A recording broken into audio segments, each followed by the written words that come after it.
bitanu ngiye kubabwira buri muntu wese uzabikora aho uzaba uri hose, igihe cyose uzaba urimo cyose, nubikora ukabyubahiriza ukabigenderamo, ndahamya neza ko bizaba inzira ikugeza aho ushaka kugera, yaba mu bukire, yaba mu byiza, yaba mu masezerano, yaba mu gusohorezwa amasezerano, yaba mu kwakira ayandi. Muri make amateka azahinduka, kuko iyo umuntu yasenze ibintu byose birasobanuka. Ubaho umutsima utera imbaraga, data wa twese. Reka imirimo n'ibitangaza byongere bikoreke, abaretse kukwizera bongere bakwizere. Abacitse intege kubera ibyo wavuganye nabo, wongere ubasubizemo intege, usohoze amasezerano ya buri umwe wese. Nicyo wamusezeranije papa, kora imirimo n'ibitangaza. Imana iduhaye amavuta yo kubasengera, abarwayi bagakira, abadayimoni bakabarekura, indwara zitandukanye zigahagarikwa, zikava ku buzima bwa buri umwe wese. Umva ibyifuzo by'abantu tukabisengera bigasubizwa. Imirimo n'ibitangaza, mbonye Imana inkoresha ibikomeye, indwara zikomeye zananiranye, abantu bavuga batese birashoboka ko zakira, baragiye kwa muganga impande zose byaranze, baraguze imiti, barageze gute bikanga, nabasengera bagakira. Mbonye Imana ikora imirimo n'ibitangaza, mbonye ababashwe n'abadayimoni babarekura. Haleluya. Mbonye haleluya abohererezwa amahembe, musengera ihembe rikamurekura. Kubera iki? Hari imbaraga z'Imana. Ukeneye kumva. Mbaje kwasuhuza abakunzi ba Dr. Apostle nkunda bose happy aho muherereye hose. Ni by'agaciro kuba mubana natwe, turabakunda kandi tuzi neza natwe ko mudukunda. Hanyuma mugumye mubitwereke aho muri hose, yaba muri comment cyangwa se mu kudushigikira, mukora subscribe, mukora share, mukora like, ndetse mukanda no kukazogera kugira ngo ubutumwa dutambutsa kuri iyi channel ya Danahi TV bubashe kugera kuri benshi. Kandi nukuri nzi neza ntashidikanya ko umuhati wanjye n'uwanyu atari ubusa ku mwami wacu Yesu Kristo. Uyu munsi rero nje kubabwira ibintu bitanu by'ingenzi bituma amasengesho y'umuntu yasenze asubizwa vuba, kandi Imana ikayasubizanya ingoga. Hahandi uvuga uti nubwo nasenze ariko nizeye ko igisubizo Uwiteka yakimpaye. Rero ndabashimiye ku mwanya wanyu mufata mukadukurikirana aho muri hose, yaba abari ku mugabane wa Afurika, Buraya, Amerika, abadiaspora ku isi ya gatandatu, n'abandi mwese aho muherereye hose, kubumva ururimi rw'ikinyarwanda cyangwa se batarwumva. Ndahamya neza ntashidikanya ko hari abasemuzi basemura, ukaba wasobanurira umuntu ururimi niba atarwumva akabasha gusobanukirwa ibyo uvuze. Imana rero iduhana umugisha kuri mwebwe mwese mudukurikirana, mudutega yombi. Natwe ntituzahwema kubazirikana mu isengesho, cyane cyane abamaze kwiyandikisha. Mvuga ngo Imana ibaduhera umugisha ku buryo tagabanyije. Kandi reka mpumurize abantu mwese aho muri hose mufite ibibazo bitandukanye, mvuga ngo imitima yanyu nihumure, kuko Uwiteka ajya arengera intore zayo zimutakira ku manywa na nijoro. Reka mbwire rero abihebye, mbabwire ngo nimuhumure. Abafite ibibazo Yesu ajya abirangiza kandi agashiraho iherezo. Iyo wizeye Imana nta na kimwe kinanira, kuko yitwa ishobora byose. Imana ishimwe. Turabashimiye cyane rero, ni ukuri ku mwanya wanyu twongeye kubisubiramo tuvuga tuti umwanya wanyu mufata mukadukurikirana ni iby'agaciro. Reka dutangire dusenga kugira ngo Mwuka Wera tuyobore. Uwiteka Nyiringabo Imana bane natwe, abe mu ruhande rwacu, kandi ni ukuri ikiganza cy'Uwiteka kigumye kidushigikire. Turagushimye Data wa twese Nyiringabo Imana, kuko uri Imana ihambaye. Witwa Jehova Rafa, Jehova Nisi, Elohim, Elishadai, Elohe ya Isiraheli. Nyiringabo Imana, uri Imana idatetereza abasenzi, abasenga bateranye mu mahanga yose. Ukora ibyo kukubaha, ukora ibyo gukiranuka, uramwemera, kandi utitaye ngo afite uruhu rusa gute, cyangwa se ni muremure, cyangwa se ni mugufi, cyangwa se arabyibushye, cyangwa se arananutse. Ahubwo twese abakwemera, abakwizera, abakumenye uratwemera mu mahanga yose, abakora ibyo gukiranuka. Turagushimye rero, tukweretse uyu mwanya tugiye kuza imbere yawe. Reka aya magambo tugiye kuvuga, cyangwa se ubu butumwa tugiye kugeza ku bantu, reka babashe kubwumva kandi bubahindure, bugire aho bubavana, bugire n'aho bubageza. Reka rero Data wa twese ushigikire buri umwe wese mu bibazo bye byose. Ni ukuri abarwayi ubakize, abafite ibibazo bitandukanye ubisubize, abihebye ubahumurize, abarira ubahoze amarira. Data wa twese ukora ibikomeye. Urakoze. Reka Mwuka Wera abane natwe, adushigikire, ntituvuge twivugishije, ahubwo Mwuka Wera akora imirimo n'ibitangaza. Reka rero Data wa twese utangirane natwe, usozanye natwe. Urakoze. Ngaho ba mu ruhande rwacu, kuko uri Imana ishoboye byose, mu izina rya Yesu. Amen, amen. Turabashimiye rero, tuje imbere yanyu tuvuga ko Uwiteka aracyakora imirimo n'ibitangaza, kuba musenga, kuba mwiringira, kuba mwizera, kuba adacika intege. Nje kuvuga ibintu bitanu. Ibi bintu bitanu ngiye kubabwira, buri muntu wese uzabikora, aho uzaba uri hose, igihe cyose uzaba urimo cyose, nubikora ukabyubahiriza ukabigenderamo, ndahamya neza ko bizaba inzira ikugeza aho ushaka kugera, yaba mu bukire, yaba mu byiza, yaba mu masezerano, yaba mu gusohorezwa amasezerano, yaba mu kwakira ayandi. Muri make amateka azahinduka, kuko iyo umuntu yasenze ibintu byose birasobanuka.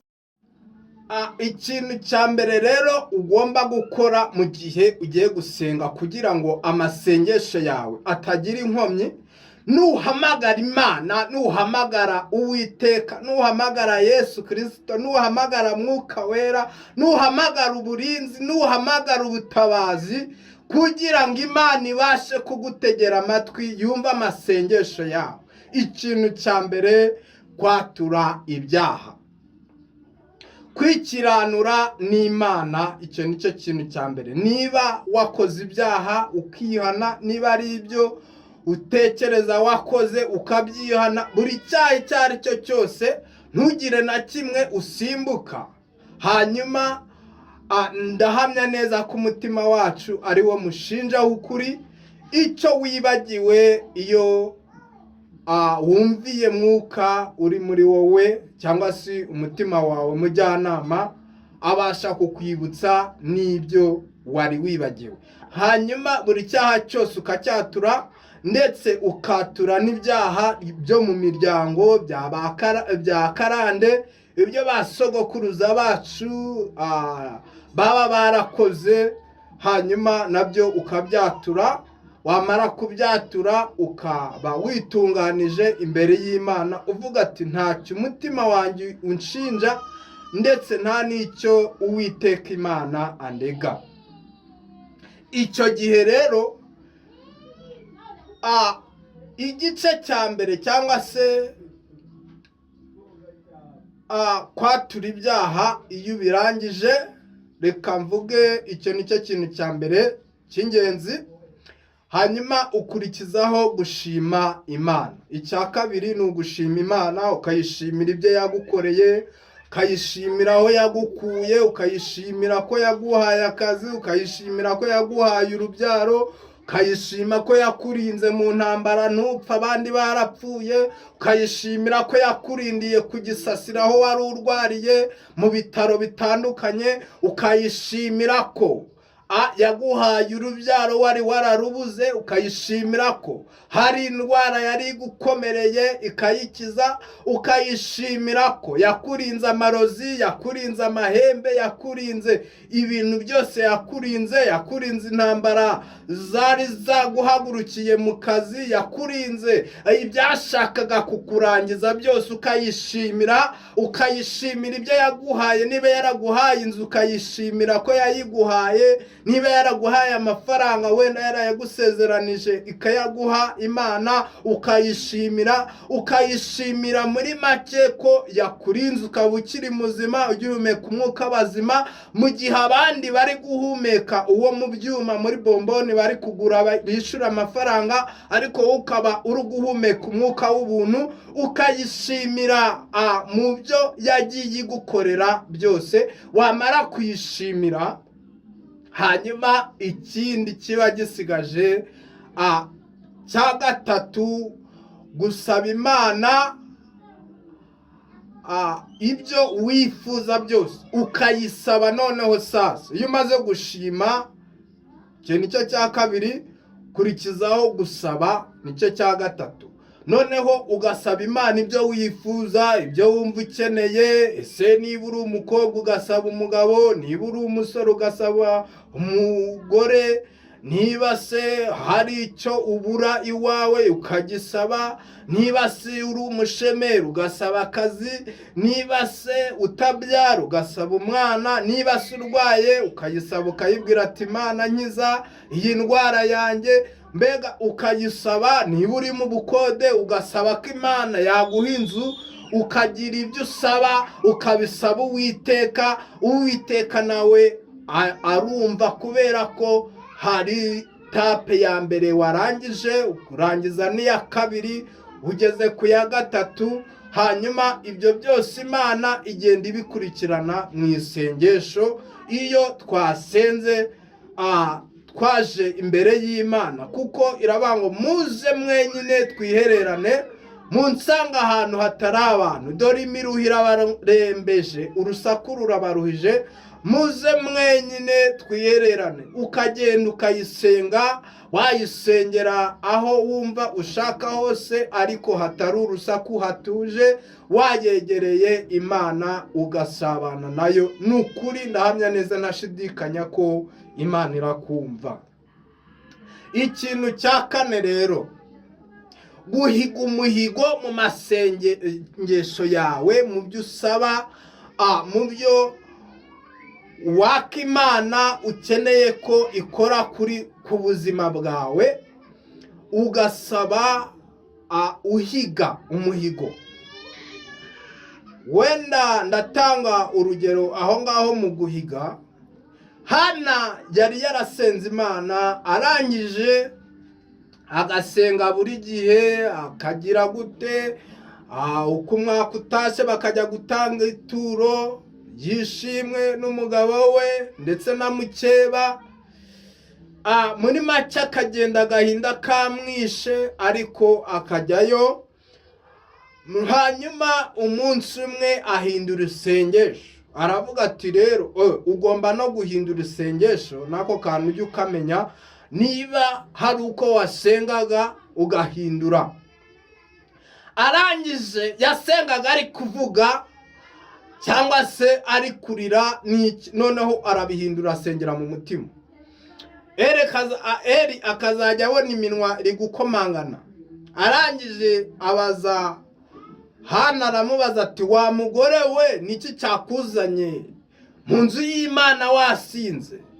Ese niki wagiye ureka isindwe ryawe?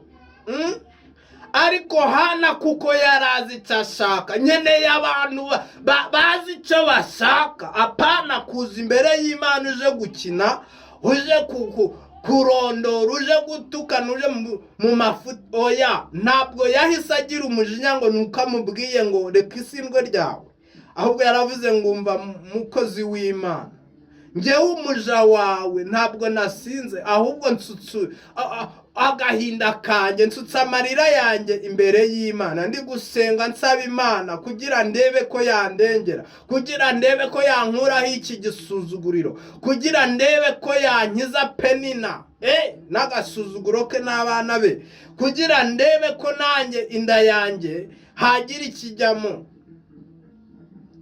Eli mu ijwi rituje rije gukora ibintu bikomeye, ijwi ry'umuhanuzi. Inshuti yanjye, mukeneye kwegera abahanuzi uko byagenda kose. Hari revu ugeraho ugasenga ukagira gute bikanga, ariko icyo gihe iyo byanze, egera abakurusha ubushobozi bagusengere, bagufashe.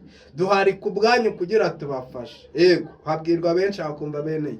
Noneho Eli yatura ijambo abwira Hana ati umva Hana we, genda Uwiteka aguha icyo wasabye, icyo umutima wawe ushaka akiguhe. Nta rindi jambo yigeze yatura. Ngo Hana ako kanya amarira yari yose, agahinda ari kose, umutima warabaye nk'ibuye, yarihebye, ari mu gihe kigoye, ari mu gihe cyo gusuzugurwa na Penina, nta jambo afite. Muri make atambuka ati dore ngicyo, umuryango uvuga ati dore cyaciye umuryango, dore ngicyo, mbega bamuhanahana hirya no hino, yarabaye nk'umupira. Ariko umunsi umwe, iminsi iba myinshi igahimwa n'umwe, niko umunyarwanda yaciye umugani. Agera imbere ya Eli, ahindura isengesho, ahindura uko yasengaga. Aravuga ati noneho yiga andi mayere. Arangije ahiga umuhigo, aravuga ati Uwiteka ntuma umwana, nzamugutura, nzamuzana b'umukozi wawe azagukorera. Kandi koko niko yagize ute, niko yabikoze. Ahigura umuhigo, ajyana Samweli akimara kumubyara. Hanyuma umwaka utashe, Elukana aramubwira ati tugende tujye gushima Imana. Aramubwira ati oya, ntabwo njyayo, ahubwo ndimo kugira ngo umwana abanza kure, yigire hejuru, hanyuma nzamujyane mushiriye Eli, kugira ngo akore umurimo w'Imana, bafatanye umurimo w'Imana. Imana ishimwe. Samweli rero yaje kuvamo umuhanuzi ukomeye, arahanura, yimika abami. Muri make yimika abahanuzi. Samweli yabaye umuntu ukomeye, reka mvuge gutyo, kandi mu gihe cye Imana ishimwe. Asaza neza, nuko bigenda neza. Hanyuma hari umugabo wundi witwa Yefuta, ndi ku mihigo, yahigiye Imana, aravuga ati Uwiteka nuneshereza uru rugamba ngiyemo kurwana. Mwumva umuhigo kuntu ukora. Mwewe musenga mudahiga, mugasenga gutyo gusa, mufite ibibazo. Musenga mushyiremo n'imihigo. Arangije arahiga ati Uwiteka ngiye kurwana iyi ntambara, ariko nubwo ngiye kuyirwana umfashe nyitsinde. Ninyitsinda, ikintu kiri buseruka iwanjye bwa mbere ndakigutura. Ngo nuko Yefuta yari afite umwana umwe w'umukobwa w'ikinege. Umva umuhigo sha. Umuhigo we. Nuko arangije umva ikintu cyabaye, ngo wa mukobwa umwe wiwe agiseruka, akigera mu muryango, akigera hafi yiwe y'amarembo yiwe, ngo haseruka wa mukobwa we. Arangije atangira kuvuga ati Mana, none se niba ngiye unkoze, umwana wanjye n'umwe, niwe naririragaho, niwe narebagaho, niwe wari waramajeje amarira, yari ikinege, none pe niwe utumye aza. Haravuga ku mutima ati wenda iyo hazi inka cyangwa hakaza ikindi kintu cyangwa se hakaza n'ibindi ko mu rugo ntari umukene, harimo ibintu byakabaye biza, kubera iki atari byo byaje. Ariko arangije aravuga ati Uwiteka yanga guhemuka, aravuga ati kuko nahize umuhigo, reka uyu mukobwa nyine nzamuguha nk'uko nabihize.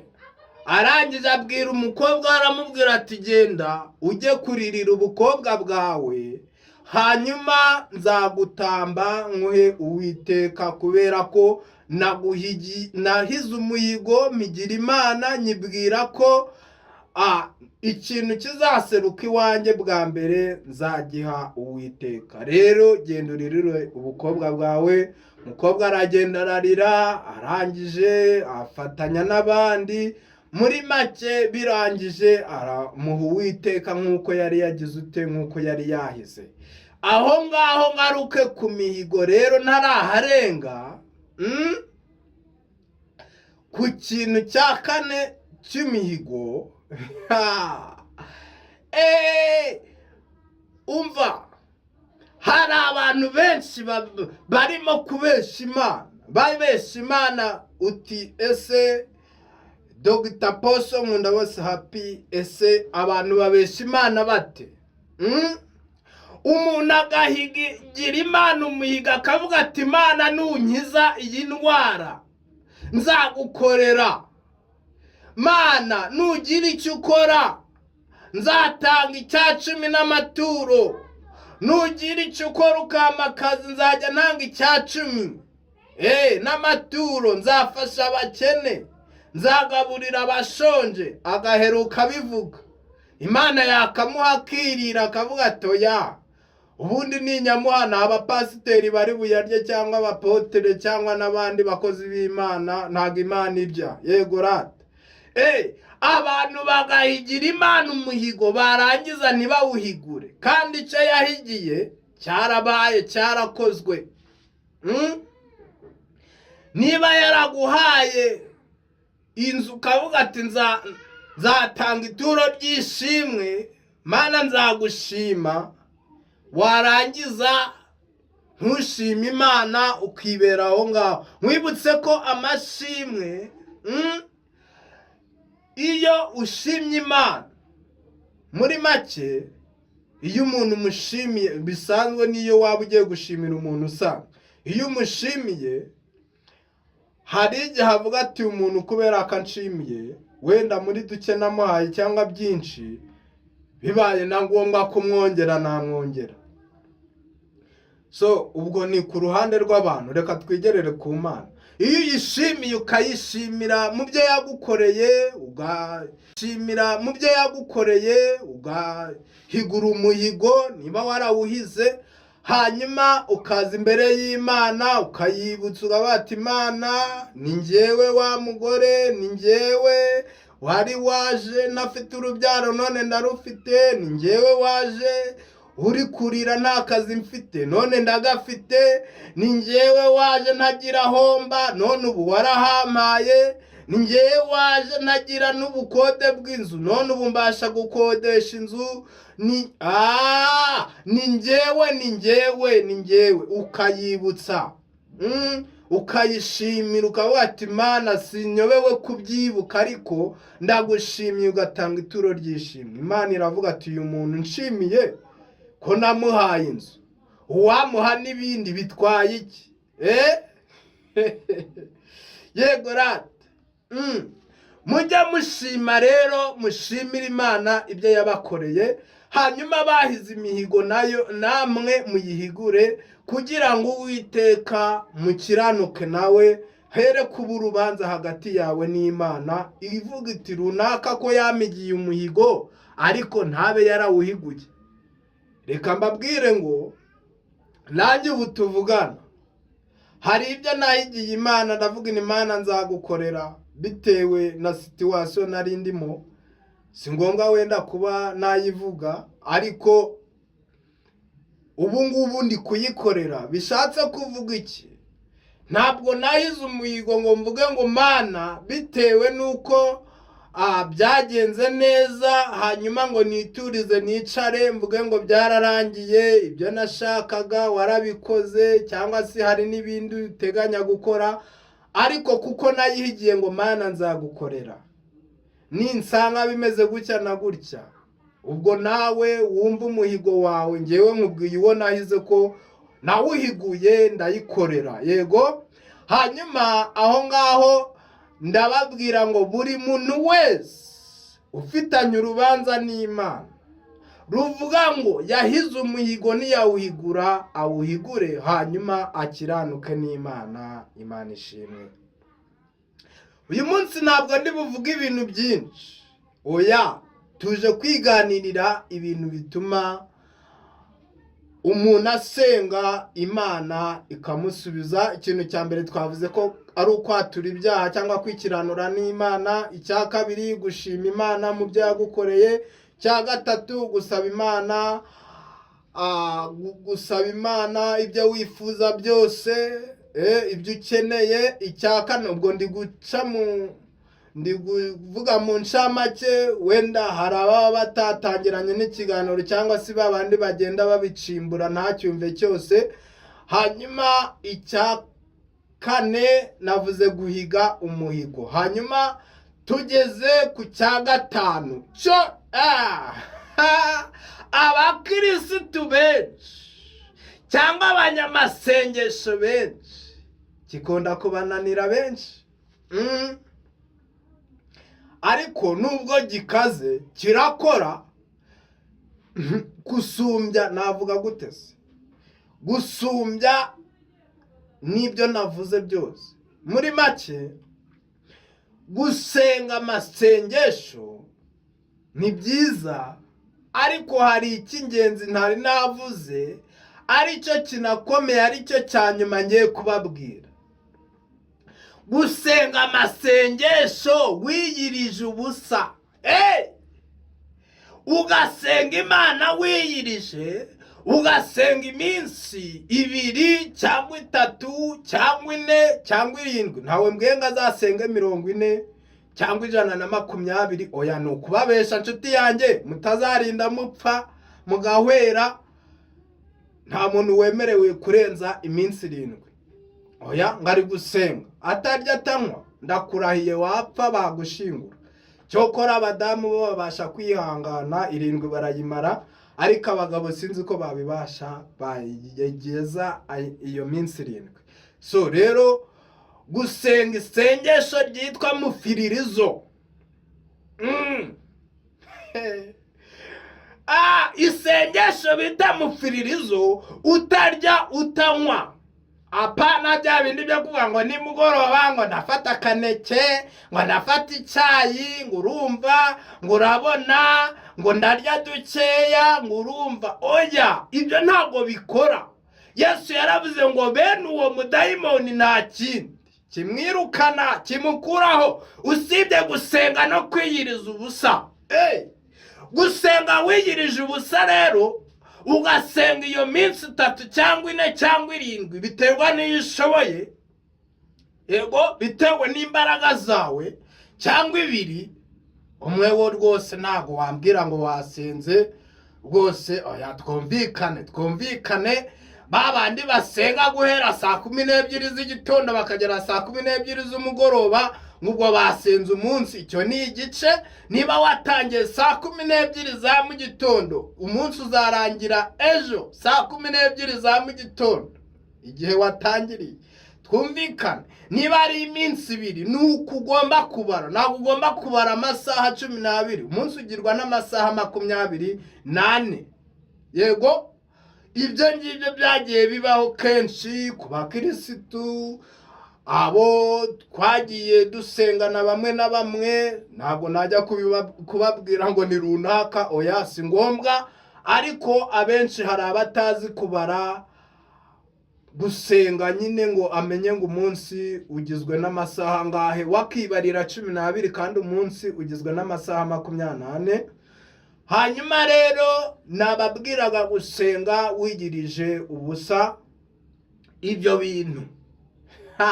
Iryo sengesho rikuraho abazimu, rikuraho abadayimoni, ryica imbaraga z'abarozi zari ziguhambiriye. Iryo sengesho ayiwe ryo kwiyiriza ubusa rikora imirimo n'ibitangaza. Amategeko yari yatanzwe arahinduka. Isengesho ryo kwiyiriza ubusa, nshuti yanjye, mufiririzo, navuze mufiririzo, utarya utanywa, apana babandi birirwa barya ugasanga inda.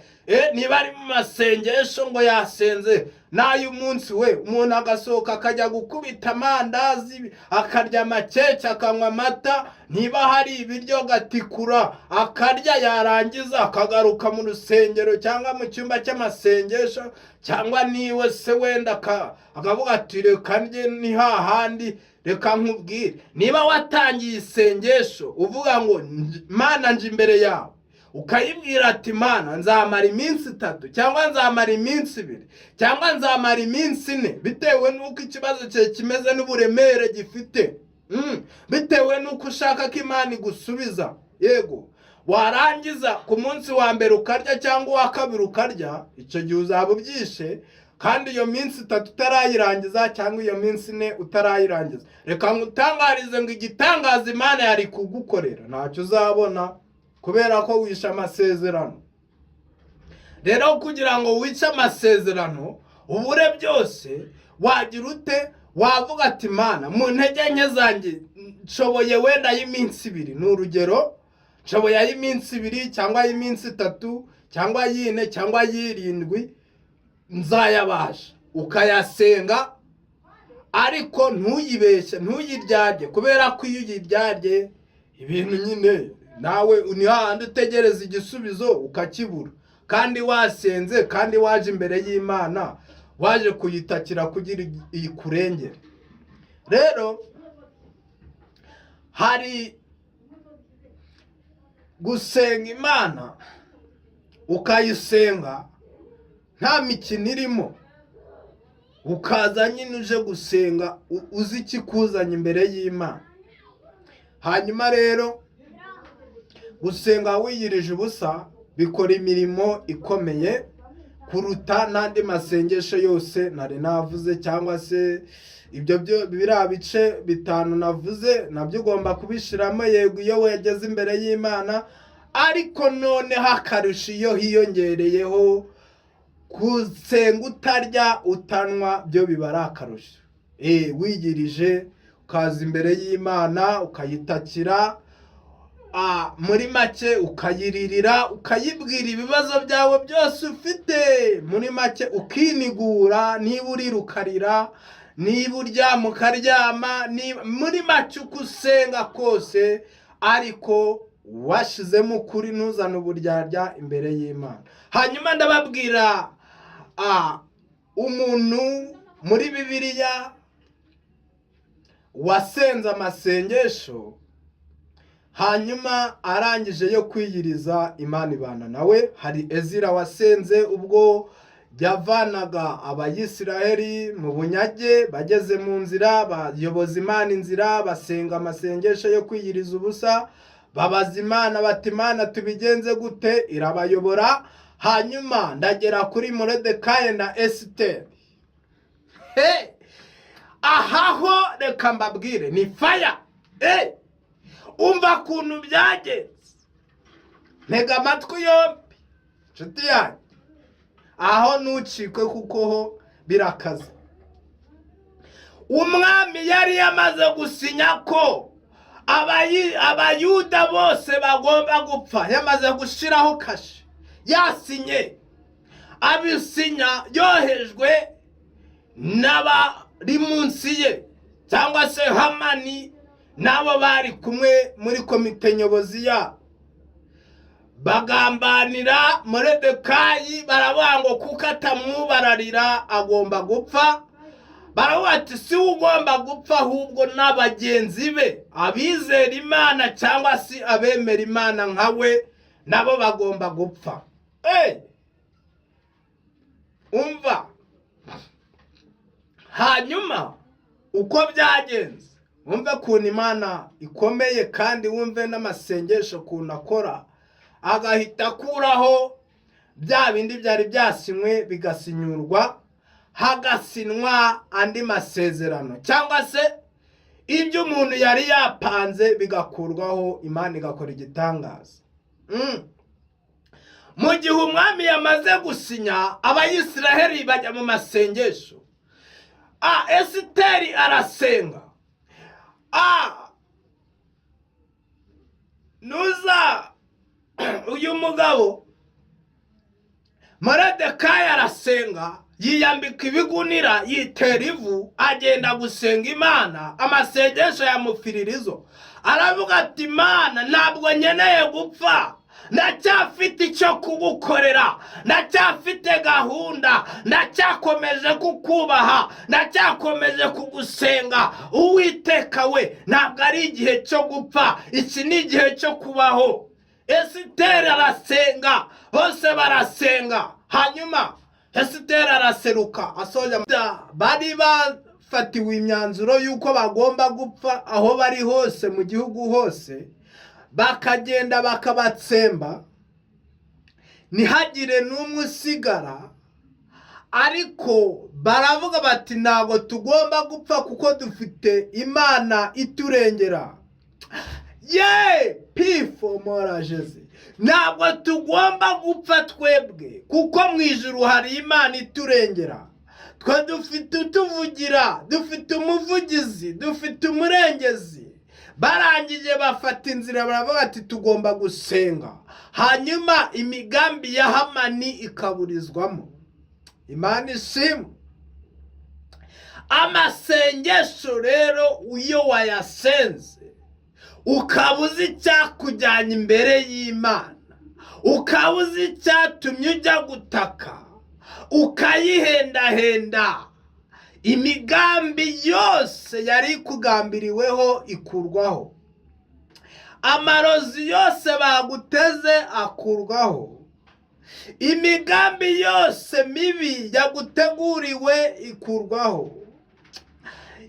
Mu gihe Hamani we yari yiteguye kwica Moridekayi yamubambye ku giti, mu gihe Esiteri nawe yari yiteguye avuga ati ningera imbere y'umwami ntabwo byemewe, niyantumijeho, nshobora gupfa cyangwa nkakira.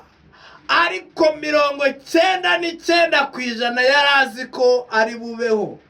Nta rupfu yabonaga kubera ko yari yasenze.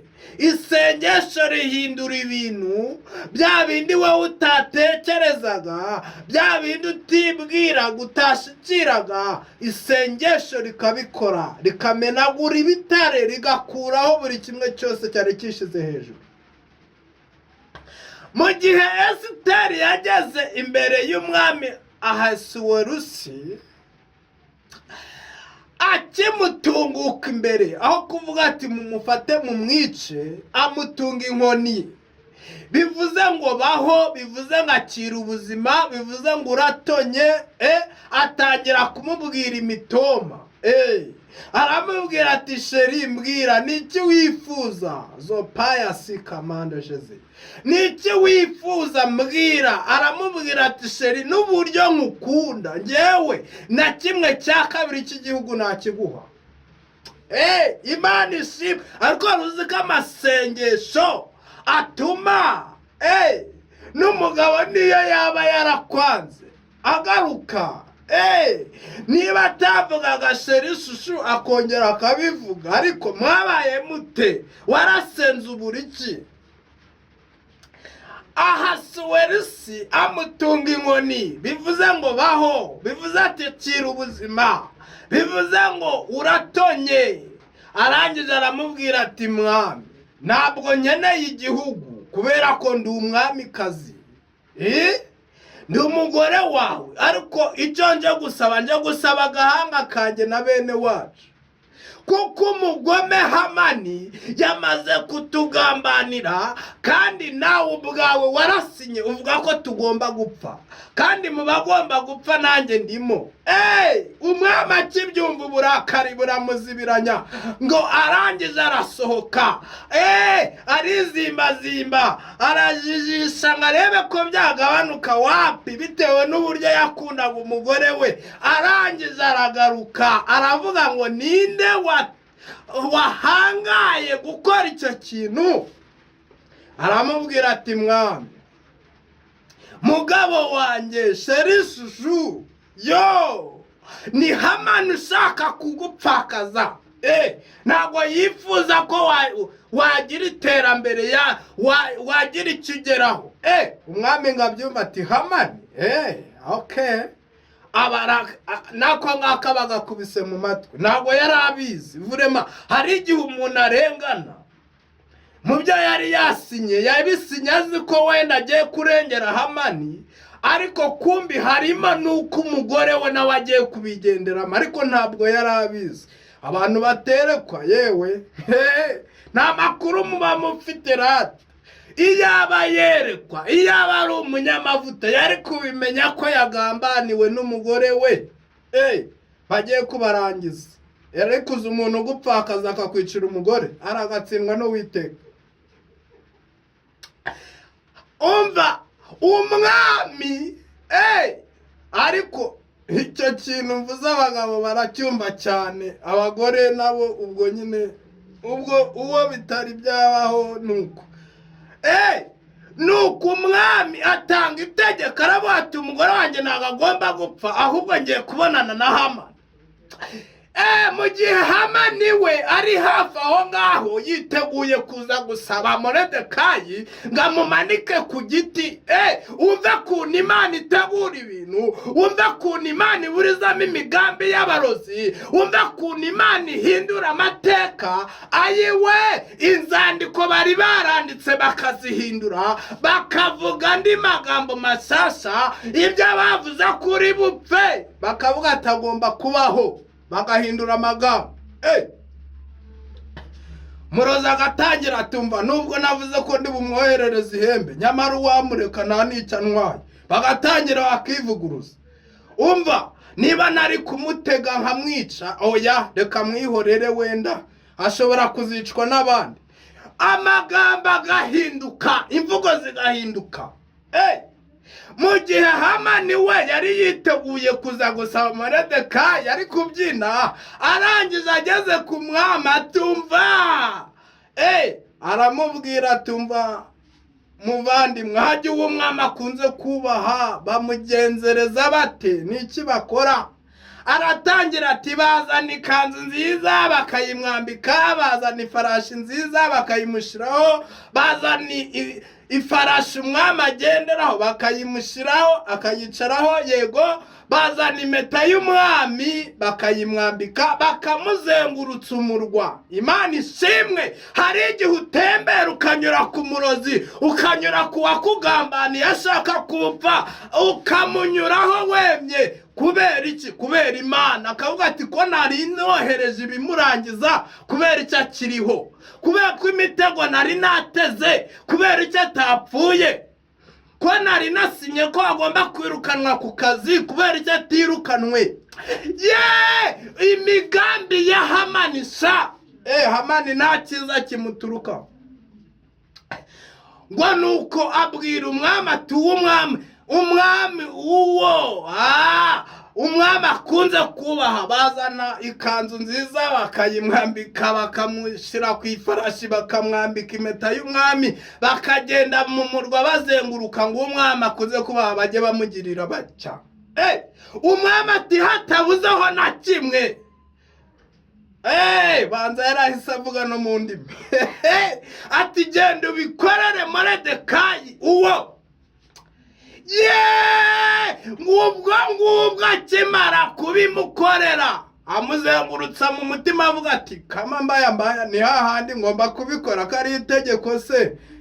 Arabikora.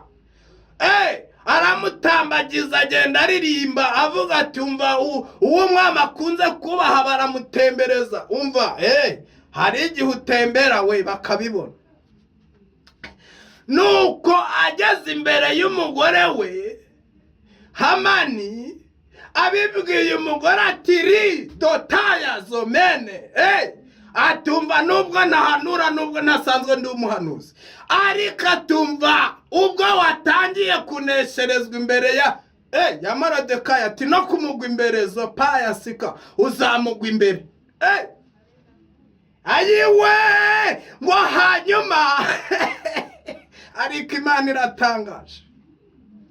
Igiti Hamani yari yamanikiye Moridekayi umwami ategeka ko ari we bakimanikaho. Imana ishimwe. Urumva amasengesho icyo akora. Nababwiraga imbaraga zo gusenga, imbaraga z'amasengesho. Iyo wiyirije ubusa hari ibintu bihinduka, hari amategeko y'umwami ahinduka, hari ibyo Satani yari yapanze ku buzima bwawe bikurwaho, hari ibyo abarozi bari bagambiriwe ku buzima bwawe bivaho, hari imigambi yose yari yateguwe ikurwaho. Kubera iki? Wasenze Imana. Imana ishimwe. Reka nsoze. Imigisha n'amahoro bituruka ku Uwiteka bigumye kubomaho. Ndasojeje.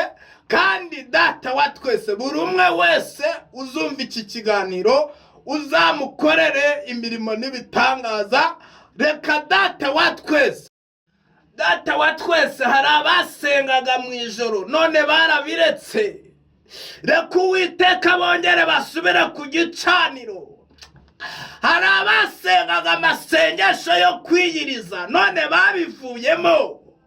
Reka ubagarure ku murongo, ubashire ku ubambike imbaraga. Data wa twese abatentebutse wongere ubasukire ku mazi.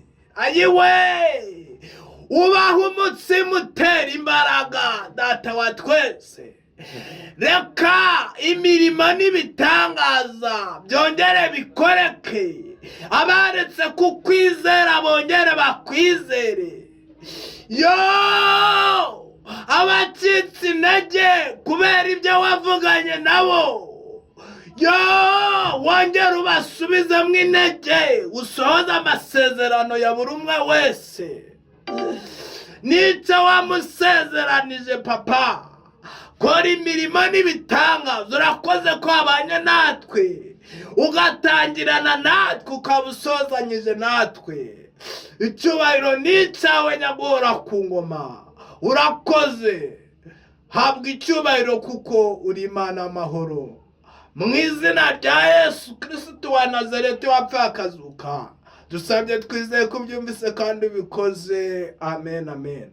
Shalom, shalom, shalom bakunzi bacu aho muri hose. Imana iduhaye amavuta yo kubasengera, abarwayi bagakira, badayimoni bakabarekura, indwara zitandukanye zigahagarikwa, zikava ku buzima bwa buri umwe wese. Umva ibyifuzo by'abantu tukabisengera bigasubizwa, imirimo n'ibitangaza. Mbonye Imana inkoresha ibikomeye, indwara zikomeye zananiranye. Abantu bavuga batese birashoboka ko zakira, baragiye kwa muganga impande zose byaranze, baraguze imiti, baragize gute bikanga. Nabasengera bagakira. Mbonye Imana ikora imirimo n'ibitangaza. Mbonye ababashwe n'abadayimoni babarekura. Haleluya. Mbonye haleluya abohererezwa amahembe, musengera ihembe rikamurekura. Kubera iki? Hari imbaraga z'Imana. Ukeneye kumva